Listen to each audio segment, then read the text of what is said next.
Hey guys, it's Sergeant Doshi here. It is May 30th, Saturday. It is a beautiful day. I'm glad because I think now, as we're entering June,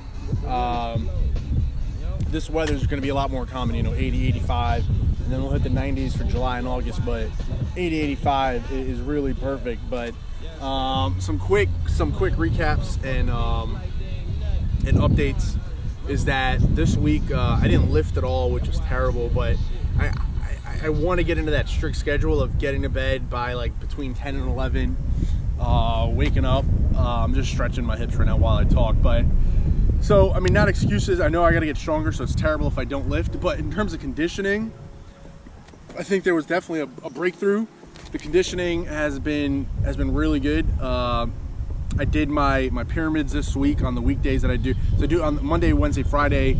I usually do some like light conditioning, which is 10 tire walks up the field. So I walk 100 yards, jog back nonstop, and then I do a pyramid since I can't use an assault bike right now or like a ski reg machine or something like that. I do 60-second pyramids. So run 10 seconds, rest 50. Run 20, rest 30. And so and so forth like that. Run 50, rest 10, and then pyramid down or up depending on how I start. Throwing wise, I'm really surprised in terms of how effortless I'm throwing, which is like maybe like 10, 20, 30%. They're just kind of just very technique focused throws. And when I say I'm surprised because the distance is still there. I mean, obviously I'm not throwing what I threw in August 19 and now in May 20 because of the Achilles injury and coming back from that. But they're going down the middle. There's some pop to them, and it is what it is. And to me, what that highlights to me is that, have I been training correctly the past 3 years, right? Because where is that strength, right? Where is the strength that I should have been focusing on, right? Of just getting as strong as possible, because clearly strength is my biggest thing, right? The technique is still there even after not throwing for 8 months and having a boot and then coming back and all this shit. The technique came back in a month, right? Like I said it would. I was like, hey, it'll take a few months. Like March, once the boot came off, I did a lot of just footwork drill. April's the same thing, and then May I started picking things up, and now I feel like, all right, technique's coming along. But clearly strength is a missing ingredient, right? The explosiveness, the power, the strength, the core stuff. I mean, my technique is only going to get so far. You can have the best technique in the world, but if you're just an average person in terms of strength, and I say relative to the top throwers out there compared to the average person, yes, my explosiveness, my agility, my strength, my speed, all that stuff is fantastic. But relative to the people I'm competing against, I'm normal. It's nothing, right? My base levels are nothing compared to theirs, right? So that's something that I got to figure out. I have a year or two at this left, and I got to make the most of it. So today, did my usual 30-40 minute warm up. I kind of fucked around a little too much on the phone, so I got to get better with that. But the pandemic, changes habits a little bit, but not an excuse. I caught myself. I'm wasting a little too much time on the phone, so I gotta deal with that, amongst other things. But with that being said, had a great warm up back. Everything feels great. As you guys can see, I got the usual culprits here. Got the tire, got the chain, my kettlebell's right there, sandbags right there. So it's gonna be, I'm gonna try to go a little. The sandbags definitely kick my ass. That there's nothing around. There's no beating around the bush around that, right? The sandbags absolutely kick my ass. So again, I haven't done hills in 2-3 weeks. If you remember, 2 weeks ago I did the hills. That stretch is still a little too much for me. So I'm staying away from doing hills still, which again, like I said, is a little bit different doing bleachers. You're going up. When you're doing bleachers, you're ready to strike, right? Versus on the hills, you kind of have to you got to stretch that foot back.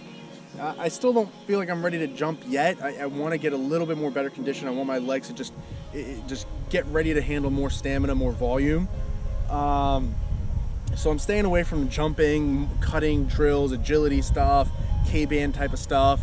I've stayed away from that. I'm sticking to the sandbag stuff. Again, just getting the strength, the volume, the heavy breathing. Let's get all that back. So today, same stuff. I'm going to do sandbag carries up, down, bear crawls, gallops again. Shout out to Tone House. After the gallops and bear crawls, I might do some lunges with my chain, or just carry the chain and the sandbag, because I don't bring my heavy sandbag. I leave that at home. I just bring a 75-pound sandbag. Do that. Do some kettlebell swings, at which point I'll be completely gassed. And then I'm going to do a split of 5 tire walks, jogs down, and then 5 chain walks. I don't know if I'll be able to run with the chains. Last week I couldn't do that, so I'm going to try to see if I can jog with the chain at the end of the workout.